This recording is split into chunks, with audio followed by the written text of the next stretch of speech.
Hello everyone. क्या आपने भी सुना है कि game theory economics honour semester 5 में एक टफ सब्जेक्ट है।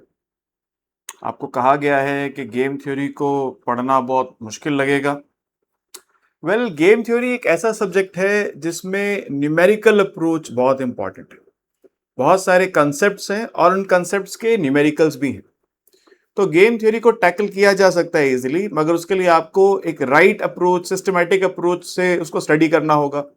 हर टॉपिक के कंसेप्ट्स को समझना होगा और उसके न्यूमेरिकल्स को डील करना होगा। ये आप कर पाएंगे अगर, तो इजीली ये सब्जेक्ट के साथ सेल थ्रू भी करेंगे और इसमें आप आउटस्टैंडिंग ग्रेड भी लेकर आ सकते हैं। ठीक है, तो आज मैं आपको बताऊंगा कि अभी 2026 के सिलेबस में गेम थ्योरी में क्या करिकुलम है, हम अपनी कोचिंग में आपको क्या प्रोवाइड करेंगे और एग्जाम पैटर्न क्या है। देखिए, डीयू ने जब 22-23 में यूजीसीएफ जो है वो लेकर आए थे कोर्स इको ऑनर्स के लिए, सभी कोर्सेज के लिए, तो गेम थ्योरी का जो सब्जेक्ट है 23-24 से स्टार्ट हुआ था और 24 का एक एग्जाम हुआ, 25 का एक एग्जाम हुआ। 24 के एग्जाम से पहले जो डीयू ने सिलेबस हमको दिया था, अब तक उसमें कोई चेंज किया नहीं। आज की डेट है 10 जुलाई 2026 और अभी शाम के 6 बज रहे हैं। और अभी तक मैंने जस्ट इससे पहले वापस एक बार खोल के चेक किया डीओ की वेबसाइट को, वहां पे कोई चेंज अभी हुआ नहीं। तो नहीं, जो सिलेबस पहले आपने पढ़ा था, जो सीनियर्स ने आपके पढ़ा था 24 के एग्जाम में, 25 के एग्जाम में, वही अभी 26 के एग्जाम में पढ़ना है। कोई अगर चेंज आएगा तो उसको हम उसके अकॉर्डिंग चेंजेस आपको बताएंगे। अभी जो है, आज हमको क्या डील करना है, आज हमको डील करना है कि पहले हम समझेंगे कि अपनी कोचिंग में हम आपको क्या प्रोवाइड करते हैं। जो बच्चे पहले से पढ़ते हैं हमारे पास, उनको मालूम है हम लोग क्या क्या प्रोवाइड करते हैं। और दूसरी बात, हम पढ़ेंगे हमारा इकोनॉमिक्स का सिलेबस क्या है और हम पढ़ेंगे एग्जाम पैटर्न क्या है। देखिए, हमारी वेबसाइट है ये www.primeacademy.in। यहाँ पे आप जो यूजी कोर्सेज पे क्लिक करेंगे, इकोनॉमिक्स ऑनर्स पे क्लिक करेंगे, इकोनॉमिक्स पे क्लिक करके आपको सेम 5 पे आना है, तो ये पेज खुल जाएगा जो अब खुला है हमारे पास। ठीक है, इस पेज में जब आप नीचे आके, सेमेस्टर 1 खुल गया गलती से, ये माउस से ही चलता है। तो यहाँ पे इको ऑनर्स सेमेस्टर 5, सेम 5 में आके जब आप नीचे आएंगे यहाँ पे, तो आपको सब्जेक्ट के लिंक मिलेंगे। तो इसमें 3 कोर सब्जेक्ट्स हैं यहाँ पर, game theory and strategic interactions, economic growth and business cycles and introductory development economics. तो मैं आज गेम थ्योरी की बात कर रहा हूँ आपके साथ। तो यहाँ पे क्लिक करेंगे, जो लिंक है गेम थ्योरी का, ये हमने लिंक लगाया है। यहाँ पे सभी चीजों के लिंक लगे हैं। यहाँ पे आप चाहें तो यहाँ पे पहले कोर्स डिटेल्स हैं, नीचे डेमो लेक्चर्स हैं, पीडीएफ नोट्स के लिंक्स हैं, मॉक टेस्ट के, पीवाईक्यू सॉल्यूशंस के, रीडिंग लिस्ट के। तो फिलहाल मैं अभी क्लिक करता हूँ यहाँ पे जो कोर्स डिटेल्स है, तो आपका कोर्स डिटेल्स का पेज खुल जाएगा। यहीं से मैं बताने वाला हूँ आपको। हमने यहाँ पे डेमो लेक्चर्स के लिंक, पीडीएफ नोट्स के, एग्जाम पैटर्न को स्ट्रक्चर सब लगाया हुआ है, आप जो भी चाहें देख सकते हैं। तो हम लोग अपनी कोचिंग में क्या प्रोवाइड करते हैं, पहले इसकी बात करते हैं हम लोग आपके साथ। देखिए, कोचिंग में हम लोग आपको प्रोवाइड करते हैं full course recorded video lectures. आपको फुल कोर्स के लेक्चर्स मिलेंगे, एक एक टॉपिक के लेक्चर्स होंगे उसके अंदर। हम टॉपिक्स को कैसे डील करते हैं लेक्चर्स के अंदर, सबसे पहले हम टॉपिक का कंसेप्ट डिस्कस करते हैं। कंसेप्ट समझने के बाद हम उसके ऊपर base theory questions, numerical questions, MCQs करवाते हैं। फिर नेक्स्ट टॉपिक, फिर नेक्स्ट टॉपिक। हमने जो पीवाईक्यूज होते हैं वो भी साथ में लगाए होते हैं। अब आप कहेंगे सर गेम थ्योरी तो 2 ही साल हुए, उससे पहले तो ये कभी था नहीं, तो 2 ही साल के पेपर तो होंगे। बात सही है, लेकिन इसमें ये जो कोर्स है, पहले एडवांस्ड माइक्रो के नाम से ऑप्शनल पेपर होता था 3rd ईयर में, और इसके कुछ टॉपिक सेमेस्टर 4 की माइक्रो में होते थे। जब यूजीसीएफ आया तो माइक्रो का कोर्स चेंज करके उसमें कुछ चीजें हटा दी, वो अब गेम थ्योरी के अंदर आ गई। बताऊंगा कौन कौन सी है वो। तो उनके क्वेश्चन वो वाले भी हैं, क्योंकि रीडिंग भी चेंज नहीं हुई। वही रीडिंग वहां पढ़ते थे बच्चे सेम 4 माइक्रो में, वही यहाँ पढ़ते हैं, रीडिंग भी चेंज नहीं हुई। तो वही टॉपिक्स वहां भी थे, वही टॉपिक्स यहाँ भी हैं। और कुछ टॉपिक्स ऐसे हैं जो पहले सेमेस्टर 5 में ऑप्शनल पेपर में होते थे। ठीक है, उसमें कुछ रीडिंग में चेंजेस हुए हैं। तो अभी हमको 2 रीडिंग पढ़नी, बताऊंगा आपको अभी आगे। तो जैसे मैंने बताया आपको कि हम लोग कंसेप्ट के वीडियोस देते हैं, हम लोग आपको उसके बाद थ्योरी क्वेश्चंस के वीडियोस देते हैं, न्यूमेरिकल्स के वीडियोस देते हैं। न्यूमेरिकल्स के साथ हम लोग जो पीवाईक्यूज हैं जितने भी हमारे पास हैं, उन सबके वीडियोस देते हैं। मैं डीयू के बच्चों को 96 से पढ़ाता हूँ, अभी 2026 हो गया, 30 साल हो गया। लेकिन ये पेपर उतना पुराना नहीं है। खैर, ये पेपर तो बहुत नया है। माइक्रो भी, एडवांस माइक्रो भी बहुत पुरानी नहीं है, वो भी 4-5 साल पहले लगी थी। तो जो क्वेश्चंस हमारे पास अवेलेबल होते हैं डीयू के, वो हम सब उस टॉपिक के साथ लगा देते हैं। अभी पीडीएफ एक दिखाऊंगा आपको खोल के, तो क्वेश्चन वहां लगा रहते हैं, तो क्वेश्चन वहां से आप अटेम्प्ट कर सकते हैं। ठीक है, तो इसमें हम लोग थ्योरी पोर्शंस, जो रीडिंग के बैक क्वेश्चंस होते हैं, पीवाईक्यूज, और इसके अलावा कुछ और न्यूमेरिकल्स भी जो हमें लगता है कि ये करना जरूरी है, क्योंकि ये नया सब्जेक्ट है, तो इसमें बच्चे को मटेरियल, अभी जो पीवाईक्यूज है कम है, मटेरियल हम अपने एंड से भी प्रोवाइड करते हैं ताकि बच्चे की प्रैक्टिस पूरी हो जाए। इसके अलावा हम लोग प्रोवाइड करते हैं पीडीएफ नोट्स। नोट्स में हम लोग कंसेप्ट लिखते हैं, पीवाईक्यू के क्वेश्चन लिखते हैं, numerical problem, theory questions, MCQ सब लिख के देते हैं। ठीक है, और इसके अलावा एक चीज देते हैं, इंपॉर्टेंट क्वेश्चंस। ये एक स्पेशल कैटेगरी है इंपॉर्टेंट क्वेश्चंस की, एग्जाम से पहले हम लोग आपको, जो हमारे पास सब्सक्राइब स्टूडेंट्स हैं कोर्स के अंदर, उनको प्रोवाइड करते हैं। इसके अलावा जब आपने पढ़ लिया, आपने प्रैक्टिस कर ली क्वेश्चंस की, तो अब आपको डाउट्स हो सकते हैं। अब जब बच्चा पढ़ेगा वीडियो से तो उसके डाउट्स हो सकते हैं। डाउट्स कैसे पूछेंगे आप? डाउट्स पूछने के लिए हमारे पास हम लोग लाइव सेशंस कंडक्ट करते हैं। इन लाइव क्लासेस में 1-to-1 इंटरेक्शन होता है। आप जो पूछते हैं मैं बताता हूँ, ठीक है, जो क्वेरीज होते हैं हम सॉल्व करते हैं। तो लाइव सेशन के लिंक आते हैं आपके पास।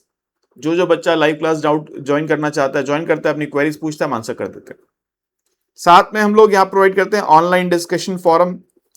ये एक तरह से चैट बॉक्स होता है, यहाँ पे आप जो भी लिखेंगे, आपकी जो क्वेरी आप टाइप कर सकते हैं, फोटो अपलोड कर सकते हैं, वॉइस नोट डाल सकते हैं। जो भी आप लिखेंगे, आपके हमारे कोचिंग में जितने बच्चे सेम 5 पढ़ रहे हैं उन सबको नजर आएगा, और उनमें से कोई भी उसके साथ अपना भी वॉइस नोट ऐड कर सकता है, कुछ लिख सकता है, कमेंट कर सकता है कि हाँ ये क्वेरी मुझे भी है, नहीं मुझे इसका आंसर पता है, मैं बताता हूँ। आप दूसरे की क्वेरी से भी सीखते हैं। देखिए, कई बार बच्चा लाइव सेशन में आने से हेजिटेट करता है, तो इसलिए हम लोग इस को डिस्कशन फोरम को मानते हैं इंपॉर्टेंट। कई बार हम अपनी क्वेरी की बजाय दूसरे की क्वेरी से सीखते हैं। तो सामने वाला जब कुछ लिखता है और हम वो पढ़ते हैं, अरे इसने बात पूछी है, ये मुझे भी नहीं पता, चलो सर को देखता हूँ सर क्या आंसर करते हैं। जब ये आप कुछ यहाँ पे टाइप करते हैं, कुछ लिखते हैं, फोटो अपलोड करते हैं, तो फिर हम उसको आंसर करते हैं। मैं पर्सनली उसको आंसर करता हूँ। इसके अलावा आप लोग व्हाट्सएप के थ्रू अपने डाउट्स पूछ सकते हैं, कॉल करके पूछ सकते हैं। प्रेफर मैं करता हूँ कि लाइव सेशन में बच्चे आए, लाइव क्लास के अंदर डाउट्स अपने पूछें। लेकिन अगर लाइव सेशन में आना संभव नहीं है किसी वजह से, तो फिर आप इस चैट बॉक्स में या व्हाट्सएप पे या कॉल पे अपनी बात कर सकते हैं। अब जब आपने पढ़ लिया, डाउट भी पूछ लिया, तो अब आपको टेस्ट देना है। टेस्ट हम लोग 2-3 तरह से लेते हैं। एक हम लेते हैं मॉक टेस्ट, जिसमें एमसीक्यू फॉर्म में होता है। ये जो एमसीक्यू टेस्ट होते हैं आपके अकाउंट के अंदर पोर्टल पे लगे होते हैं। आप चैप्टर कंप्लीट करेंगे, एमसीक्यू टेस्ट अटेम्प्ट कर लेंगे। आप कहेंगे सर हमारे एग्जाम में एमसीक्यू तो आता ही नहीं है, तो मैं एमसीक्यू क्वेश्चन क्यों करूं? मुझसे बच्चे पूछते हैं कई बार। मैं कहता हूं बेटा एमसीक्यू करना इसलिए जरूरी है क्योंकि एमसीक्यू आपके कंसेप्ट को टेस्ट करता है, कंसेप्चुअली आप कितने स्ट्रांग हो पाए या नहीं। क्योंकि देखो, जो थ्योरी क्वेश्चन अगर आएगा तो वहां पे आपको तभी उसका आंसर आप ठीक से लिख पाएंगे जब कंसेप्ट आपको ठीक पता होगा, वरना आप तो सोच रहे हैं मैं सही लिख रहा हूं। आजकल एक बड़ा ट्रेंड चल गया है, बच्चे चैट जीपीटी से आंसर पूछते हैं और चैट जीपीटी का आंसर मुझे भी लिख के भेज देते हैं, सर ये बताना जरा सही लिखा हुआ है क्या? मैं उसको सीधे बोलता हूँ बेटा चैट जीपीटी का आंसर है, एग्जाम में मत लिख के आना। आपको एग्जाम के लिए बुक का सहारा लेना है, ठीक है? तो अब मॉक टेस्ट इसलिए जरूरी होता है, एमसीक्यू टेस्ट इसलिए जरूरी होता है कि आपका कंसेप्ट कितना स्ट्रांग हुआ। एमसीक्यू टेस्ट के अलावा हम लोग चैप्टर वाइज टेस्ट लेते हैं, जिसमें हम आपको आपका जो क्वेश्चन पेपर है, जैसा पेपर आपके एग्जाम में आता है, वो हम आपको व्हाट्सएप या मेल करते हैं, और आप उसका आंसर करके हमारे को वापस व्हाट्सएप या मेल करते हैं। फिर मैं पर्सनली चेक करके उसको जो रिमार्क्स हैं लिखता हूँ, चेक करता हूँ, और उसको फिर अगले जो लाइव सेशन होता है उसमें डिस्कस भी कर सकते हैं आप कि सर मैंने तो सही किया था, आपने इसके नंबर क्यों काट दिया? तो मैं बताता हूँ क्या वजह है, क्यों आपने आपके मार्क्स यहाँ पे डिडक्ट हो गए, आपको क्या और करना चाहिए था, या कितना बढ़िया आंसर लिख। कुछ आंसर बच्चे ऐसे लिख देते हैं जो मैं भी हैरान हो जाता हूँ, बहुत बढ़िया आंसर लिख देते हैं, ठीक है? तो वो मैं बाकी बच्चों को दिखाता हूँ, देखो इस बच्चे ने कितना बढ़िया आंसर लिख के दिया है। तो इसको आपको भी इन पॉइंटर्स को याद रखना चाहिए। तो वहां पे बात करते हैं।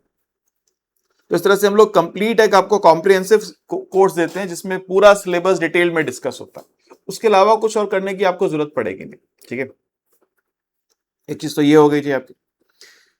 इसके बाद ये तो हम लोग क्या देते हैं आपको, हमको रीडिंग्स जो पढ़नी है वो पढ़नी है, 2 बुक्स यहां से पढ़नी है, एक पढ़नी है ऑसबॉर्न और एक पढ़नी है वॉटसन।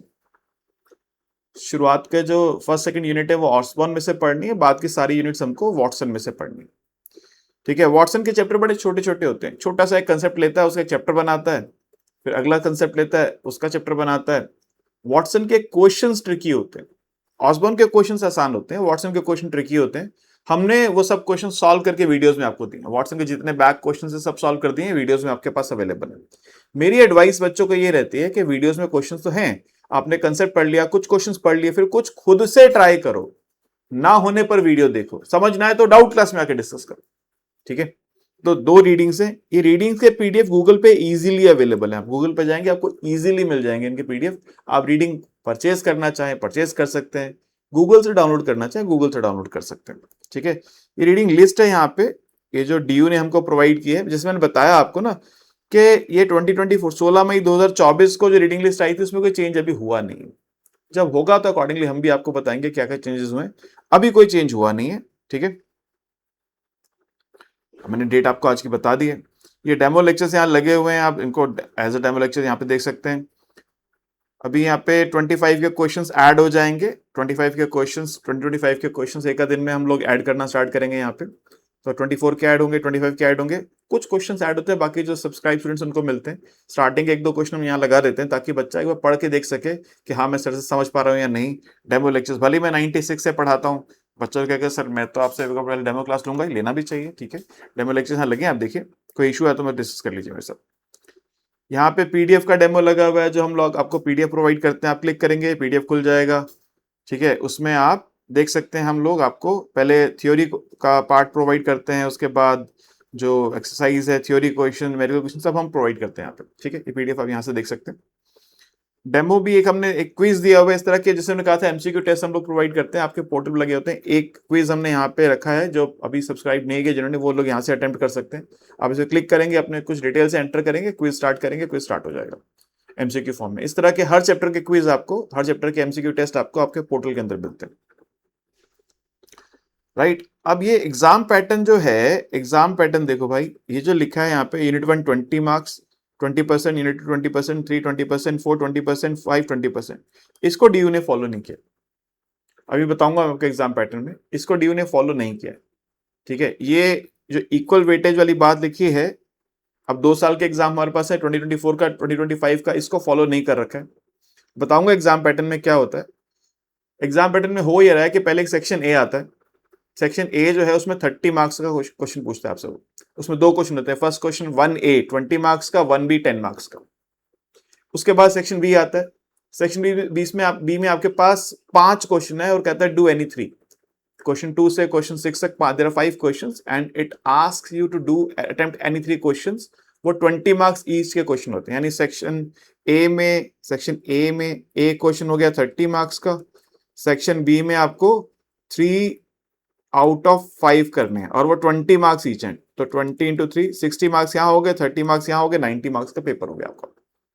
लेकिन वेटेज का डिस्ट्रीब्यूशन इक्वल नहीं है, ठीक है। वो इसलिए हो भी नहीं सकता है क्योंकि चॉइस देनी है। अब चॉइस देंगे अगर एग्जामिनर, तो फिर वेटेज कैसे इक्वल होगा, वो होना मुश्किल हो जाएगा, राइट। समझ गया जी बात को, ओके। अब यहाँ पे मैंने पेपर के लिंक लगाया, आप चाहे डाउनलोड कर सकते हैं। 25 का पेपर यहाँ क्लिक करेंगे डाउनलोड हो जाएगा, 24 का डाउनलोड हो जाएगा वहां से। अब मैं जो मेन पोर्शन है उस पर आता हूँ, हमारे सिलेबस के ऊपर। मैंने क्या किया स्टार्टिंग में, देखो गेम थ्योरी एक नया सब्जेक्ट है। अब क्योंकि नया सब्जेक्ट है तो बच्चों को इसमें कोई इशू हो सकता है समझने में, जानने में। तो मैंने क्या किया यहाँ पे, सबसे पहले गेम थ्योरी का एक इंट्रोडक्शन लगा दिया है। गेम थ्योरी का मैंने एक इंट्रोडक्शन लगा दिया, ये इंट्रोडक्शन है। यहाँ मैंने आपको बताया है, वीडियोस दिए हैं, ये वीडियोस मैंने यहाँ ऊपर भी लगा दी हैं, सबके लिए फ्री। मतलब कोई बच्चा हमारे पास पढ़ रहा है, नहीं पढ़ रहा है, चैप्टर 0 बना के मैंने चैप्टर 0 बना के ये लगा दिए। गेम थ्योरी का इंट्रोडक्शन 2 लेक्चर लगा दिए। इसमें आप ये पढ़ने के बाद गेम थ्योरी पढ़ना आपके लिए आसान हो जाएगा। अगर आपने ये नहीं पढ़ा तो ऑसबॉर्न जो है थोड़ा सा ऊपर से स्टार्ट होती है, एकदम स्क्रैच से स्टार्ट नहीं करता गेम थ्योरी को। वो ये मान के चलता कुछ चीजें पहले से आप जानते हो गेम थ्योरी की। तो इसलिए ऑसबॉर्न को जब हम पढ़ना स्टार्ट करेंगे तो हमको कई बार इशू आ सकता है कि ये क्या चल रहा है, हमको तो समझ नहीं आया गेम थ्योरी क्या है। तो इसलिए पहले ये टॉपिक, जब ये 0 लेक्चर के 2 वीडियोस आप देख लेते हैं, उसके बाद जब ऑसबॉर्न पढ़ना स्टार्ट करते हैं तो रिलेटिवली आपके लिए आसान हो जाता है। तो ये मैंने जो है ये यूट्यूब पे डाल के सबके लिए फ्री कर दिए लेक्चर्स, ठीक है। तो चैप्टर 0 में हमने इंट्रोडक्शन दिया है। उसके बाद यहाँ से यूनिट 1 हमारा कोर्स यहाँ से स्टार्ट होता है। ये हमको चैप्टर 2 ऑसबॉर्न से पढ़ना। अब ये यूनिट 1 है, इसमें 2 चैप्टर्स हैं बेसिकली। एक चैप्टर जो है चैप्टर 1 है वो हमें ऑसबॉर्न से पढ़ना है, चैप्टर 2, और एक हमको पढ़ना है वॉटसन से, चैप्टर 4 एंड चैप्टर 11 का मिक्सचर है। ये मिक्स्ड स्ट्रैटेजी के ऊपर है दोनों मिलाकर, ठीक है। अब डीयू ने क्या किया है, जो पहला क्वेश्चन अभी तक पूछा है, अभी तक जो 2 एग्जामों से पहला क्वेश्चन जो पूछा है, उसमें से पहला क्वेश्चन का 1A 20 मार्क्स का यूनिट 1 में से पूछ रहा है, दोनों बार 2024 में भी 2025 में भी 1A यहां से पूछा है, और एक उसने पूछा है क्वेश्चन, एक और जगह पूछा क्वेश्चन 4B, एक जगह 4B पूछा है, एक जगह 5B पूछा है। ठीक है, तो एक और क्वेश्चन में उसने एक 5 नंबर का, सॉरी हाँ 15 नंबर का एक पार्ट और पूछा, यानी 35 मार्क्स। 20 मार्क्स का तो पूछ रहा है आपसे फर्स्ट क्वेश्चन का ए पार्ट, और 15 नंबर आपसे पूछ रहा है बाद में। ठीक है, कभी एक बार 4 में से 4 का बी पार्ट, एक बार 5 का बी पार्ट बना के पूछा है उसने, तो 35 मार्क्स का यहां से पूछ रहा है। अब वो 20 मार्क्स का तो कंपलसरी हो गया यूनिट 1, तो ये 20 मार्क्स तो कंपलसरी हो ही गए आपके ना बाय डिफॉल्ट, क्योंकि 1A तो आपको करना ही, क्वेश्चन नंबर 1 मैंने बताया था ऊपर आपको, सेक्शन ए का जो पहला क्वेश्चन है वो कंपलसरी है, उसमें कोई चॉइस नहीं, उसके 2 पार्ट होते हैं 1A 1B, तो क्वेश्चन 1 30 मार्क्स का कंपलसरी विदाउट एनी चॉइस है, तो 20 मार्क्स यूनिट 1 तो कंपलसरी हो ही गया। अब यहाँ पे हमको बड़ी इंटरेस्टिंग, देखो गेम थ्योरी जो होती है बहुत इंटरेस्टिंग कहानी है, बड़ी मजेदार होती है, पढ़ना पढ़ाने में बड़ा आनंद आता है, मेरे को पढ़ाना बड़ा अच्छा लगता है गेम थ्योरी। एक सबसे पहला इसमें केस जो आता है वो आता है प्रिजनर्स डायलेमा, चोरों की कहानी है। चोर पकड़ लिए पुलिस ने, अब उनसे चोरी जो है वो कबूल करवानी है, वो कैसे होगी, और बड़ी रियल लाइफ सिचुएशन है, बहुत रियल लाइफ। दोनों चोर इतने मूर्ख होते हैं कि वो अपना ही नुकसान कर बैठते हैं, और ये कहानी में चोरों की बात नहीं है, ये हम सामान्य लोगों की, जनरल पब्लिक की बात हो रही है, कि हम लोग आपस के कंपटीशन में ऐसा काम कर बैठते हैं जो हम दोनों का ही नुकसान होता है, हमारा भी सामने वाले का भी, हम दोनों को नुकसान कर बैठते हैं। यही बिजनेस डायलेमा है, क्योंकि हम यहाँ पे अपना बेस्ट रिस्पॉन्स चल रहे होते हैं, और हम मान के चलते हैं सामने वाला तो मेरा नुकसान करेगा ही करेगा, वो मेरा नुकसान करेगा तो मैं अभी उसका नुकसान करूंगा, ये मान के चलता हूं। ठीक है, वो मेरा लॉस करेगा, जहां उसका फायदा हो तो वही करेगा, तो जहां मेरा फायदा मैं वो करके उसका लॉस कर देता हूं, तो ऐसे में दोनों का नुकसान हो जाता है। इंटरेस्टिंग गेम है। ठीक है, इसके ऊपर बहुत सारे एग्जाम्पल्स भी हैं, देखो मैंने यहाँ पे 1 घंटे का लेक्चर ये दिया है 41 का, ये अभी क्या है, इसमें कुछ लेक्चर्स और ऐड होंगे। ठीक है, फिर एक है एल्ट्रिस्टिक प्रेफरेंसेस, भाई सेल्फलेस हैं, आप खड़े हुए हैं बस में, आप बस में बैठे हैं, कोई आया, आपने फटाफट खड़े होकर सीट ऑफर कर दी, बैठ जाइए, आप बैठ जाइए सर, मैं खड़ा होकर जाऊंगा, कोई टेंशन नहीं, अपना नुकसान करके सामने वाले का फायदा करते हैं, एल्ट्रिस्टिक प्रेफरेंसेस। बैश ऑस्ट्रविंस्की, ये एक इंटरेस्टिंग गेम है, बैटल ऑफ सेक्सेस, सारी गेम्स में बोलो इंटरेस्टिंग गेम, ये जो एग्जांपल्स है बड़े इंटरेस्टिंग है, बड़े मजेदार होते हैं, पढ़ने में बड़ा आनंद आएगा, बड़ा मजा आएगा। बैटल ऑफ सेक्सेस, श्रीमान जी श्रीमती जी की कहानी है, घर घर की कहानी है। अब श्रीमान जी जो है वो शाम को घर जा रहे हैं, तो सोच रहे हैं आज शाम को तो फीफा का वर्ल्ड कप का मैच है भाई, मैं तो वो देखूंगा। श्रीमती सोच के बैठी है वीकेंड है भाई, आज तो हमें जाना है, आज तो हम जाएंगे डिस्को में, जाएंगे डांस करेंगे। अब क्या होगा, ये तो सबको पता है क्या होगा, इसमें पूछने की क्या बात है, किससे पूछ रहे हो, सबको पता है क्या होगा, लेकिन दोनों स्ट्रैटेजीज प्ले करेंगे, दोनों क्या प्ले करेंगे, स्ट्रैटेजीज, वो कैसे होगा, उसका रिजल्ट क्या आएगा, वो सब यहां पर। फिर गेम्स विद कॉन्फ्लिक्ट, एक games without conflict, with conflict मतलब जहां पे एक का फायदा दूसरे नुकसान, जहां पे एक का, और विदाउट कॉन्फ्लिक्ट मतलब जहां दोनों कॉपरेट कर सकते हैं, कॉपरेट करके फायदा कर सकते हैं। विदाउट कॉन्फ्लिक्ट में एक आती है स्टैग और हंट। स्टैग हंट में क्या होता है, आपने बचपन में पढ़ा है ना कि भाई आप वो जो मैच स्टिक्स होती हैं अगर उनको इकट्ठा कर दें तो वो तोड़ना मुश्किल है, एक एक टूट जाती है, कुछ वैसी सी कहानी है। अगर हम मिल के काम करते हैं तो हम एक बड़ा शिकार कर सकते हैं, एक बड़ी अपॉर्चुनिटी को कैप्चर कर सकते हैं, और अगर अकेले अकेले करते हैं तो कुछ नहीं होता, फिर हम कुछ नहीं कर पाते, ना वो मिलता है ना वो मिलता है, वो कहते हैं दुविधा में दोनों गए, माया मिली न राम, वो कहानी हो जाती। ठीक है, बड़ी मजेदार कहानी। इसके बाद एक हम कंसेप्ट पढ़ते हैं यहाँ पे, नैश इक्विलिब्रियम। देखो जॉन नैश एक फेमस मैथमेटिशियन रहे, इकोनॉमिक्स के कंसेप्ट बेसिकली मैथमेटिकली डिराइव्ड होते हैं, तो बहुत फेमस मैथमेटिशियन का कंसेप्ट है। ये कंसेप्ट ये कहता है कि ऐसी कोई गेम नहीं हो सकती जिसका नैश इक्विलिब्रियम ना हो। 2 तरह के नैश इक्विलिब्रियम होते हैं, एक प्योर स्ट्रेटजी और एक मिक्स्ड स्ट्रेटजी। मिक्स्ड स्ट्रेटजी थोड़ा सा ज्यादा मुश्किल होता है प्योर के मुकाबले, इन जनरल, कभी कोई गेम में प्योर भी मुश्किल होता है, लेकिन इन जनरल मिक्स थोड़ा सा मुश्किल होता है, इसलिए सेकंड चैप्टर जो है वो मिक्स के ऊपर ही है। मैंने डिटेल में समझाया भी, मिक्स बताऊंगा क्या कहानी मिक्स की। तो नैश इक्विलिब्रियम क्या होता है और नैश इक्विलिब्रियम कैसे निकाला जाता है, ये यहां पे हमको समझना है। उसके बाद यहां पे आता है बेस्ट रिस्पॉन्स फंक्शन। एक बड़ा मजेदार एग्जांपल मैं देता हूं उसकी कहानी में, स्टार्टिंग में अक्सर देता हूं। वो यही है कि जैसे आप एक दिन मधुर गीत गाते हुए मेट्रो से उतरे, कॉलेज गए, बड़ा मस्त सा सुहावना सा मौसम है, और आपने अपने दोस्त को एक वायदा किया था जो आप भूल चुके हैं।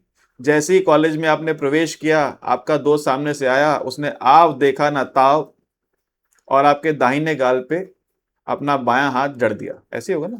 हाँ, ऐसे ही होगा, जड़ दिया उसने। अब क्या करेंगे आप? जो आप करेंगे वही आपका बेस्ट रिस्पॉन्स। दूसरा ऑप्शन, आप कॉलेज पहुंचे, आपका मित्र सामने से चलता हुआ आया, उसने आपको बोला चल भाई ये मैं तेरे लिए खाने को लाऊं, ये तू खा। अब आप क्या करेंगे? जो आप करेंगे वो आपका बेस्ट रिस्पॉन्स। आपका दोस्त आपको देखते ही आपके गले पड़ जाता है, आपको गले लगा लेता है, आप जो करेंगे वो क्या है? आपका बेस्ट रिस्पॉन्स। हम अपनी लाइफ में बहुत सारे सिचुएशन फेस करते हैं।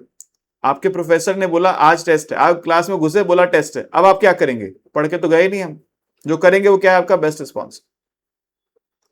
या दो चीजें होती हैं, या तो एक साइमल्टेनियस सिचुएशन है, आपने दोनों प्लेयर साथ साथ एक साथ, जैसे कॉलेज टीचर ने बोला टेस्ट है, अब आपको उसी समय करना है जो करना है, ठीक है। एक सीक्वेंशियल होता है जहां पे आपको मौका मिलता है सोचने का, विचारने का, फिर आप रिप्लाई करते हैं। साइमल्टेनियस दोनों एक साथ रिएक्ट करते हैं, वो गेम्स का प्रोसेस अलग है, सीक्वेंशियल का प्रोसेस अलग है, राइट। अभी जो 2 साल के एग्जाम हुआ उसमें जो मैंने बोला ना, क्वेश्चन 20 जो आ रहा है, दोनों इसी में से आए हैं, बेस्ट रिस्पॉन्स में से आए हैं। तो ये देख लीजिए, इंपॉर्टेंट टॉपिक है, ध्यान से पढ़िएगा, ठीक है। फिर उसके बाद strict equilibria, contribution to public good, dominated action, ये सब इंपॉर्टेंट टॉपिक्स हैं। देखो मैं आपको अब ये नहीं कहूंगा कि अब 2 साल बेस्ट रिस्पॉन्स से आ गया तो थर्ड ईयर भी बेस्ट रिस्पॉन्स से ही आएगा, कोई गारंटी नहीं है सर। स्टैग हंट आ सकता है, बैश ट्रिवेंसी आ सकता है, अल्ट्रिस्टिक प्रेफरेंस आ सकता है, पब्लिक गुड्स, डोमिनेटेड एक्शंस। बताना इसलिए जरूरी है कि बच्चों को एक इन्फॉर्म डिसीजन उनका होना चाहिए। अभी हम पढ़ेंगे आगे, एक होती है असिमेट्रिक इन्फॉर्मेशन, एक होती है सिमेट्रिक इन्फॉर्मेशन, अभी आगे आएगा बताऊंगा आपको।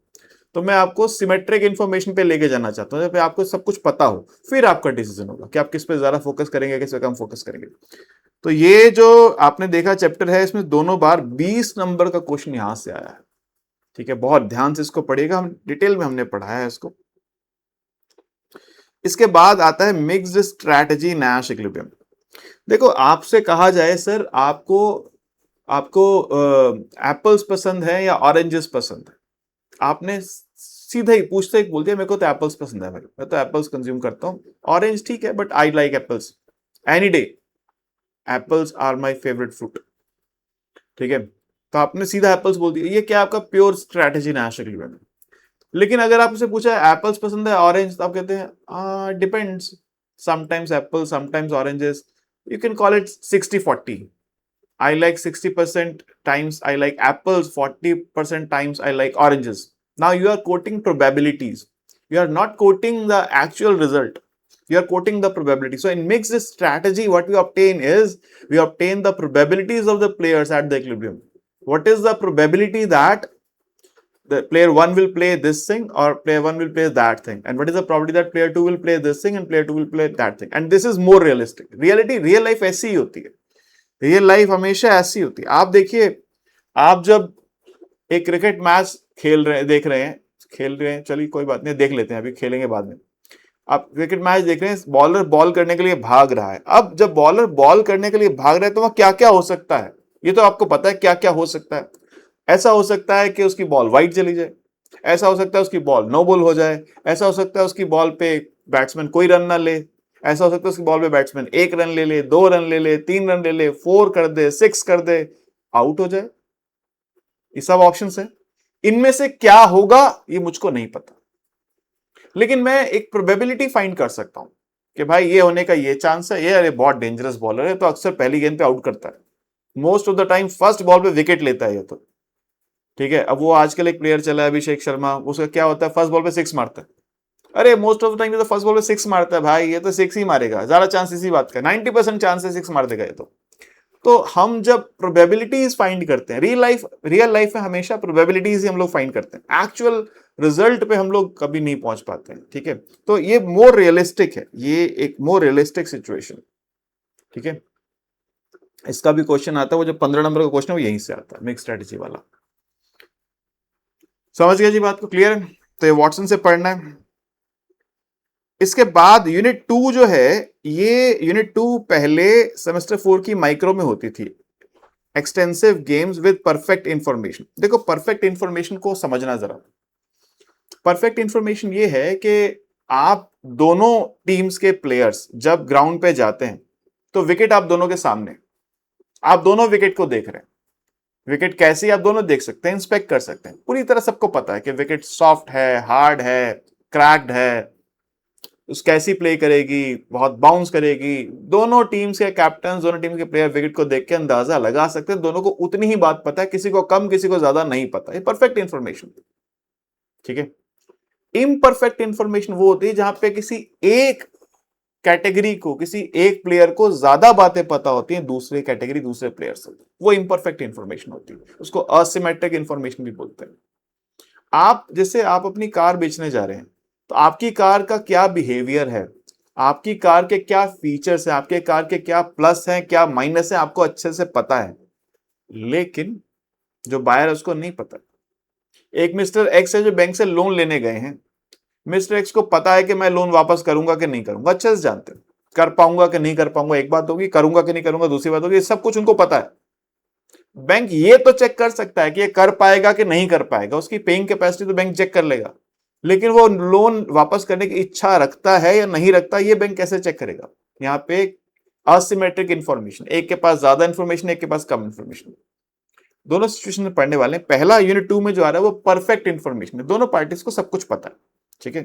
आपको भी उतना ही पता है जितना मुझे पता है, सबको सब कुछ पता है। ये सिचुएशन पहले सेमेस्टर 4 माइक्रो के अंदर होती थी। सेमेस्टर 4 माइक्रो में ऑसबॉर्न की रीडिंग लगी हुई थी, वहां से ये चैप्टर बच्चे पढ़ते थे।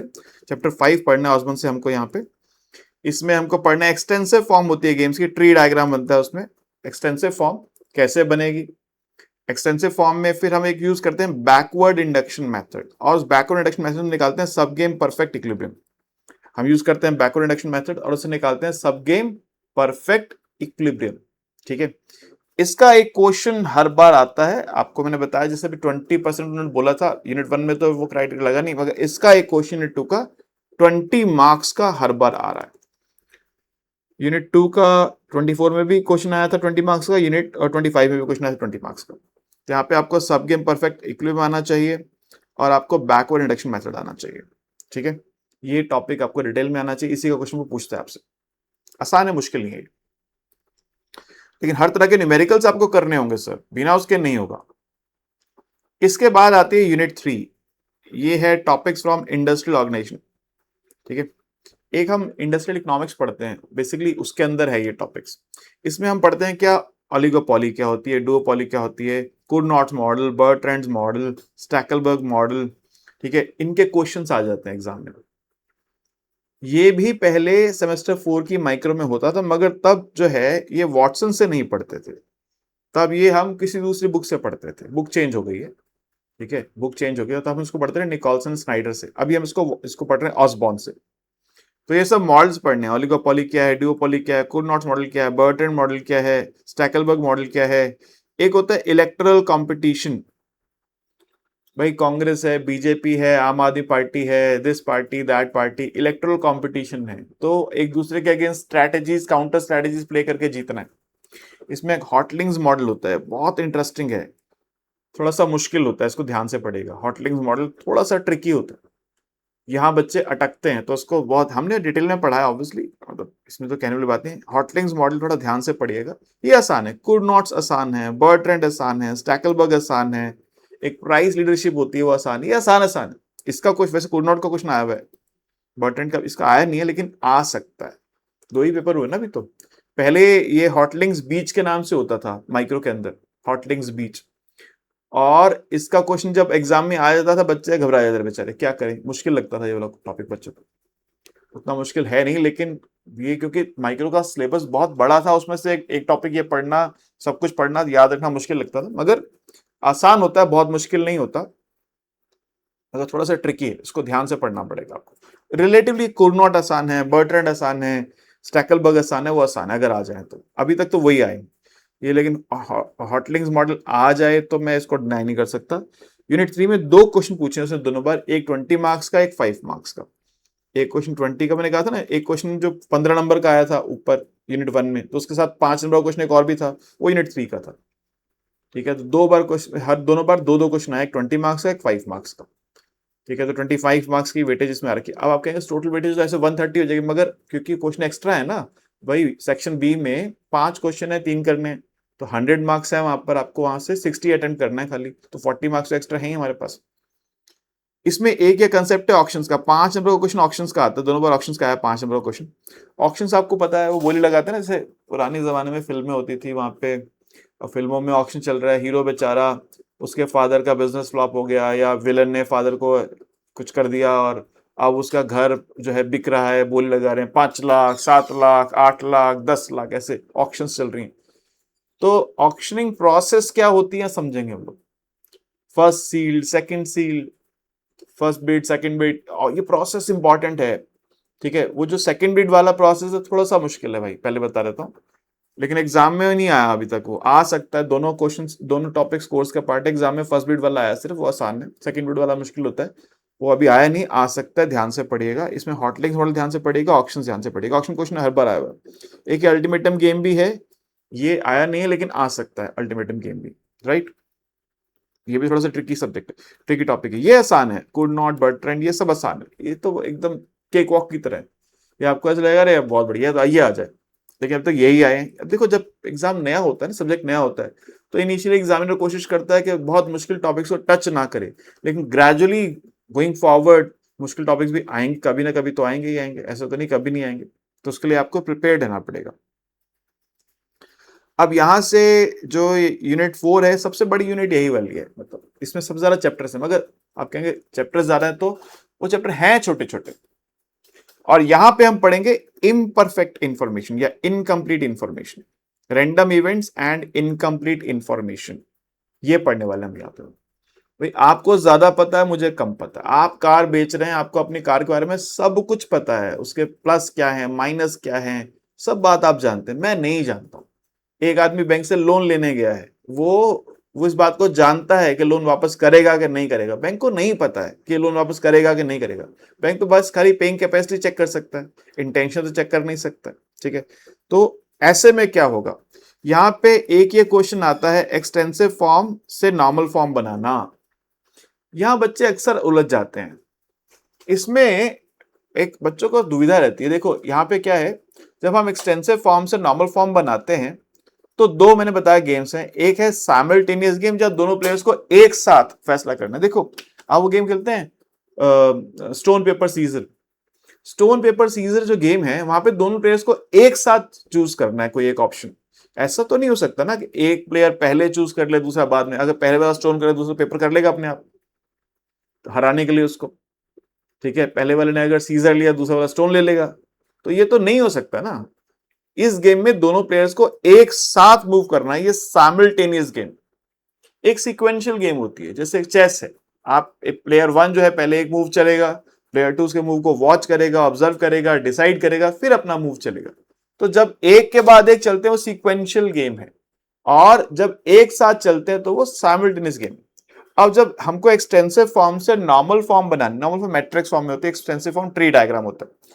जब हम एक्सटेंसिव फॉर्म से नॉर्मल फॉर्म बनाते हैं, तो दोनों का प्रोसेस अलग है, साइमल्टेनियस का अलग है, सीक्वेंशियल का अलग है।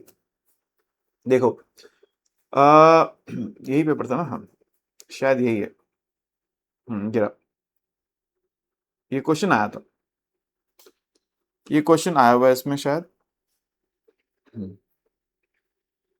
इसमें आया था कि हाँ ये रहा ये रहा ये रहा ये रहा क्वेश्चन। ये एक ट्री डायग्राम बना के दिया है, और इससे हमको उसने बोला कि आप उसको नॉर्मल फॉर्म में कन्वर्ट करो, draw base in normal form. मगर यहां पे देखो उसने एक लाइन लिखी है, ये साइमल्टेनियसली, मेरा पेन नहीं चलेगा इस पे, ऊपर से 1 2 3 4 लाइन के बीच में साइमल्टेनियसली, ये मैंने शायद हाईलाइट कर दिया, साइमल्टेनियसली। ठीक है, ये एक इंपॉर्टेंट वर्ड है, ये ये एक बहुत इंपॉर्टेंट वर्ड है, इसको याद रखना पड़ेगा कि ये दोनों साथ साथ चल रहे हैं। अगर यहाँ पे साथ साथ साइमल्टेनियस नहीं होता, बाद और प्लेयर बाद में चलता, सॉल्यूशन अलग हो जाता है एकदम। तो इस चैप्टर से ये जो क्वेश्चन आते हैं, इसको बहुत ध्यान से समझना होता है, और यहाँ बच्चों को अक्सर दिक्कत हो जाती है, वो उस शब्द को ध्यान नहीं देते, इस वर्ड को इग्नोर कर जाते हैं, और फिर उनको दिक्कत होती है कि सर यहाँ तो आपने ऐसे करा, वहां वैसा क्यों करा। मुझे एग्जाम डेज में बच्चे भर भर के बार बार ये बात पूछते हैं। मैं स्टार्टिंग में इसलिए बता रहा हूँ कि आपको नोट डाउन करके रखना है कि भाई यहाँ मुझे इस बात का फोकस करना है चैप्टर में, कि यहाँ पे दोनों की प्रोसेस अलग है। जब मैंने पढ़ाया तो ऑब्वियसली बताया वहां पे आपको, लेकिन यहाँ अभी फोकस इसलिए करता हूँ जब कोर्स स्ट्रक्चर देखें आपको मालूम रहना चाहिए। इसके बाद यहाँ पे आता है रिस्क एंड इंसेंटिव्स। ये आपने माइक्रो में भी पढ़ा है, रिस्क एंड अनसर्टेनिटीज पढ़ा है माइक्रो के अंदर। रिस्क प्रेफरेंसेस पढ़ी है, रिस्क एवर्जन क्या होता है, रिस्क लवर क्या होता है। ठीक है, एक नया टॉपिक है एरोप्रैट। एरोप्रैट ये पहले सेमेस्टर 4 की माइक्रो में था, अब हट गया वहां से। मैंने अभी लेक्चर लगा रखा है, जो बच्चे सेम 4 पढ़ते हैं मैंने लगा रखा है लेक्चर एरोप्रैट का, इसलिए कि सेम 5 गेम थ्योरी में आएगा, वहां पढ़ के आ जाएंगे, आसान हो जाएगा। मैं हर जगह कुछ टॉपिक एक्स्ट्रा लगा के बच्चों को देता हूं, ताकि आगे जब उनके काम आएगा, वो अगर जो पढ़ना चाहे, ऑप्शन बता तो ऑप्शनल है, आगे काम आएगा। पढ़ना चाहो पढ़ लो, छोड़ना चाहो छोड़ दो। तो ये सेमेस्टर 4 मैंने पढ़ाया था, यूनिटी फंक्शन रिस्क प्रीमियम। ये क्वेश्चन जो है एरोप्रैट का, ये एक अच्छा क्वेश्चन है। रिस्क में से एक क्वेश्चन आया था, रिस्क में से ये यूनिट 3 जो है, सॉरी यूनिट 4 जो है, यूनिट 4 के 2 क्वेश्चन आते हैं, एक 10 मार्क्स का, 20 मार्क्स का। दोनों बार एक 10 मार्क्स का क्वेश्चन है, एक 20 मार्क्स का। एक क्वेश्चन रिस्क का आया था, एक क्वेश्चन रिस्क का आया हुआ है, तो इसको डिटेल में पढ़ना है आपने। फिर आता है उसके बाद ये बेजियन इक्विलिब्रियम। ये जो बेजियन रैशनलाइजेबिलिटी है या बेजियन इक्विलिब्रियम है, ये बच्चों को थोड़ा सा परेशान करता है। ये थोड़ा सा ट्रिकी सब्जेक्ट, ट्रिकी टॉपिक। ठीक है, इसके क्वेश्चंस, एक तो एक आधी क्वेश्चन वहां पे बुक तो एक एग्जांपल देती है, कुछ अनसॉल्व देती है। हमने अनसॉल्व सारे सॉल्व करके दिए, कुछ एक्स्ट्रा क्वेश्चन भी दिए हैं इसके अंदर। ठीक है, तो आपको ध्यान से पढ़ना है इसको, ये ध्यान से पढ़िएगा, ये थोड़ा सा ट्रिकी है, हमने डिटेल में पढ़ाया आपको। पढ़ते समय फोकस कीजिएगा इसके ऊपर। ठीक है, क्वेश्चन नहीं आया हुआ इसका कभी अभी तक, आ सकता है अभी नहीं आया। इसके बाद आता है टॉपिक हमारा lemons auctions. Information aggregation course का पार्ट नहीं है, ये हटा दिए। लेमन्स ऑक्शंस पढ़ना है हमको। देखो, इंफॉर्मेशन मैंने बताया ना, असिमेट्रिक इंफॉर्मेशन में आपको ज्यादा पता है, मुझे कम पता है। जब आप अपनी कार बेचने जा रहे हैं तो आपको अपनी कार के प्लस माइनस पता है। आपकी कार बहुत बढ़िया क्वालिटी। देखो, मैं मार्केट में कार, सेकेंड हैंड मार्केट में कार खरीदने जाता हूँ। कौन सी मार्केट? सेकेंड हैंड मार्केट में कार खरीदने जाता हूँ। वहां पे कुछ कार जो है जो गुड क्वालिटी की, कुछ कार जो है बैड क्वालिटी की। गुड क्वालिटी वाले क्या कहेंगे, हमारी कार कैसी है, गुड क्वालिटी की। बैड क्वालिटी वाले क्या कहेंगे, हमारी कार कैसी है। वो तो ये कहेंगे नहीं बैड क्वालिटी की, कहेंगे हमारी कार तो सुपर गुड क्वालिटी की है जी, इससे बढ़िया तो कार ही नहीं है कोई। अब जो बायर है उसको पता नहीं है कि जो कार वो खरीदने जा रहा है वो गुड है या बैड है। उसको ये तो पता है कि कुछ कार जो है वो गुड है, ये बायर है। कुछ कार्स गुड है, कुछ कार्स बैड है, मगर उसको नहीं पता कि जो कार वो खरीदने जा रहा है वो गुड है या बैड है।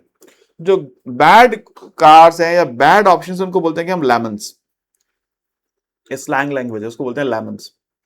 और जो गुड हमारे पास ऑप्शंस हैं, जैसे गुड कार्स हैं, उसको बोलते हैं हम लोग प्लम्स या पीचेस। ठीक है, तो यहां पे हम यही पढ़ेंगे कि अगर हमको नहीं पता है तो हम क्या, इसमें प्रोबेबिलिटी का यूज करने वाला ऑब्वियसली, यहाँ पे प्रोबेबिलिटी यूज होगी, और उसके बेसिस पे हम डिसाइड करेंगे हमारे लिए बेस्ट हमारा ऑप्शन क्या है, बेस्ट रिस्पॉन्स हमारा क्या होना चाहिए। ठीक है, तो ये एक इंटरेस्टिंग टॉपिक है। पहले ये सेम 4 माइक्रो में भी होता था, अब वहां से हटा दिया। ये बहुत सी चीजें पहले सेम 4 माइक्रो में थी, वहां से हटा दी, गेम थ्योरी लगा दी, मगर रीडिंग बदल गई। वो हम कहीं वो पढ़ते थे उसमें से, स्नाइडर में से, निकोलसन स्नाइडर में से या वॉटसन से पढ़ना, चैप्टर 27। यूनिट 4 मैंने बता दिया, 30 मार्क्स का क्वेश्चन आया, 20 मार्क्स का, 10 मार्क्स का। इसके बाद आपका जो है सर लास्ट यूनिट, यूनिट 5 जो है, उसमें 2 चैप्टर पढ़ने हैं हमको। एक है परफेक्ट बेजियन इक्विलिब्रियम और एक है जॉब मार्केट सिग्नलिंग। रेपुटेशन हमारे कोर्स में नहीं है, job market signalling. Perfect Bayesian equilibrium जो है, ये बेसिकली एक मुश्किल टॉपिक। दोनों में हम सेम चीज पढ़ रहे हैं, दोनों चैप्टर्स में। यहाँ शुरू करते हैं, आगे लेके जाते हैं। बेजियन में पहले पढ़ लिया, अब परफेक्ट बेजियन पे आ रहे हैं, फिर उसका पढ़ेंगे इक्विलिब्रियम, परफेक्ट बेजियन इक्विलिब्रियम। ये टॉपिक जो है बच्चों को परेशान करता है। इसका एक क्वेश्चन 20 मार्क्स का आता ही है, परफेक्ट बेजियन इक्विलिब्रियम का। ये टॉपिक परेशान करता है, ये टॉपिक उलझन में डालता है। इसके लिए आपको बहुत प्रैक्टिस करनी होगी। ठीक है, न्यूमेरिकल्स प्रैक्टिस करनी होगी। देखो, अक्सर बच्चे क्या करते हैं, जो मैंने फील किया है, क्यों दिक्कत क्यों होती है, कि बच्चे क्या करते हैं, वीडियो मिल गया क्वेश्चन का, सॉल्यूशन का, उसको देख रहे हैं बैठ के, शांति से देख रहे हैं। उससे कुछ नहीं होगा बेटा। आपको वीडियो देखना है, ऑब्वियसली पहले देखेंगे तो पता कैसे चलेगा, देखना है। एक दो क्वेश्चन आपने देख लिए, अब खुद जूझना है क्वेश्चन के साथ, खुद से सॉल्व करना है। जो घर पे बैठ के सॉल्व करके नहीं जाएगा एग्जाम में, वो सॉल्व नहीं कर पाएगा। सिर्फ वीडियो देखने से एग्जाम पेपर में आपका आंसर आपसे नहीं होगा, तो सॉल्व करना पड़ेगा। हमने एम्पल नंबर ऑफ क्वेश्चंस आपको प्रैक्टिस कराए हैं। आपको सारे के सारे क्वेश्चंस के वीडियोस नहीं देखने हैं, हमने वीडियोस दिए हैं, क्योंकि बच्चा बाद में क्या करता है, एंड में जो कुछ बच्चे होते हैं एंड में ही पढ़ते हैं, उनको पढ़ना ही एंड में होता है। वो कहते हैं सर अब वीडियो तो मैं तो करने के टाइम में वो देख के ही जाऊंगा खाली, तो हम तो वीडियो देते हैं। लेकिन मेरी आपसे दरखास्त रिक्वेस्ट ये है कि आप इन क्वेश्चंस को खुद से सॉल्व करें, खुद प्रैक्टिस करें, और जब आप खुद अटेम्प्ट कर लेंगे आपको कॉन्फिडेंस आ जाएगा, एग्जाम में दिक्कत नहीं होगी। मैंने स्टार्टिंग में भी आपको आज की वीडियो स्टार्ट करते हुए इस बात को क्यों बोला था कि अक्सर जब सीनियर से आप पूछेंगे यार थोड़ा मुश्किल लगा मेरे को यार, ये गेम थ्योरी सब्जेक्ट मुश्किल है यार, हो नहीं पाया मुझसे, पूरा छूट गया, या मैं कोर्स ही नहीं कर पाया, तो वजह यही है कि आप कंसिस्टेंटली उसको अगर पढ़ेंगे, टाइम के साथ, टाइम शेड्यूल के साथ पढ़ेंगे तो दिक्कत नहीं होगी। यहाँ पे आपको कंडीशनल बिलीव्स पढ़नी है, सीक्वेंशियल रैशनैलिटी। मैंने बताया सीक्वेंशियल गेम्स होती हैं वो थोड़ी सी कई बार ट्रिकी होती है। सीक्वेंशियल गेम्स का जो ट्री डायग्राम से हम जो नॉर्मल फॉर्म बनाते हैं पहले तो वही ट्रिकी होता है, उसके बाद उसका निकालना है नैश इक्विलिब्रियम, जिसको हम बोलते हैं परफेक्ट बेसिन इक्विलिब्रियम, ये ट्रिकी होता है, ये बच्चों को उलझन में डालता है। पहली उलझन कहाँ आती है, पहली उलझन यहाँ आती है, पहली उलझन यहाँ आती है जब हम एक्सटेंसिव फॉर्म से नॉर्मल फॉर्म बना रहे हैं। तो सीक्वेंशियल जो गेम है उसमें यही बच्चे उलझ जाते हैं कि सर ये क्या हो रहा है, समझ ही नहीं आ रहा। यहां पहले आपको उसको यहीं टैकल कर लेना है। दूसरी उलझन कहाँ आती है सर, दूसरी उलझन आती है जब बेसियन आप पढ़ेंगे, रैशनलाइजेबिलिटी, और फाइनली उलझन आती है ये यहां पर परफेक्ट बेसियन के अंदर। हमने डिटेल में पढ़ाया आपको, मेरा काम आपको डराने का नहीं है, मैं डरा नहीं रहा हूं, मैं आपको सिर्फ समझा रहा हूं कि आपको कहाँ कहाँ फोकस करना है, आपका होता है फोकल पॉइंट क्या है, आपको फोकस कहाँ कहाँ रखना है, ताकि एंड मोमेंट पे जाके पैनिक बटन ना दबाना पड़ जाए। इसलिए हमको पहले से पता होना चाहिए क्या क्या हमको फोकस से पढ़ना है, किस किस पे ध्यान देना है, किसकी प्रैक्टिस ज्यादा करनी है। मैंने बता दिया कौन कौन से आसान है, वही बताया। आसान, ये तो बहुत आसान है भाई, ये तो बहुत ईजी है, ऐसे ही बताया मैंने आपको, ठीक है। और जो ट्रिक है वो बताया, ट्रिक है, इसको थोड़ा फोकस से पढ़िएगा, इसकी प्रैक्टिस बार बार कीजिएगा, रिवाइज कीजिएगा। जिनको मैंने कहा मुश्किल है उनको बस क्या करना है, सीखने के बाद बार बार प्रैक्टिस ही तो करनी है। ऐसा तो है नहीं कोई ऐसा आउट ऑफ द बॉक्स कोई चीज है, आउट ऑफ द वर्ल्ड है कि एलियन वर्ल्ड से आ गया जो हम कर ही नहीं पाएंगे, ऐसा तो कुछ है ही नहीं। इतना ही तो करना है कि प्रैक्टिस करनी है, प्रैक्टिस करेंगे हो जाएगा, ठीक है। तो यही है इसका सिलेबस, यहाँ पे सिलेबस हो जाता है खत्म। मैंने एग्जाम पैटर्न भी साथ साथ बता दिया आपको, एक पेपर दिखा भी दो, देखो पूरा पेपर देख लो आप लोग, मैं आपको दिखा, 25 का पेपर है। सेक्शन ए ऐसे बोलता है ना, वो बोलता है क्वेश्चन ए कंपलसरी है, देखो यहाँ पे बोल रहा है क्या, question A, question section A is compulsory, section में 5 है, उनमें से कोई 3 करने, attempt any 3 out of 5 questions, ठीक है। इस तरह से पेपर आपको देता है। तो सेक्शन ए है ये, फिर सेक्शन बी देगा, तो क्वेश्चन ही है वो, तो खैर पेपर है, आप डाउनलोड कर सकते हैं, मैंने वेबसाइट पे लगा रखा है, लिंक आपको दिखाया था अभी ऊपर, अब वहां से 24 का 25 का दोनों पेपर डाउनलोड कर सकते हैं, ठीक है। तो ये हो गया जी, तो यहाँ पे आके ये कहानी होती है आज की खत्म। कोई क्वेरी अगर आपको है, कुछ बात आप पूछना चाहें, एक क्वेरी बच्चे अक्सर मुझसे पूछ रहे हैं अभी कि सर ये आप जो कह रहे हो 24 का सिलेबस है, हम तो 26 में पढ़ रहे हैं, चेंज हो गया तो क्या होगा। मैंने कहा भाई चेंज कब होगा, चेंज दिसंबर में जाके थोड़ी होगा, अभी तो हो जाएगा ना, अगर होना होगा तो। अगर होना, वैसे डीयू क्या करती है जब एक नया सिलेबस लॉन्च करती है उसको 3 4 साल तक छेड़ती नहीं, चेंज नहीं करती। अभी 2 साल हुए हैं, 2 साल बचते हैं अभी तो अभी चेंज होने की पॉसिबिलिटी बहुत कम है, नेग्लिजिबल है।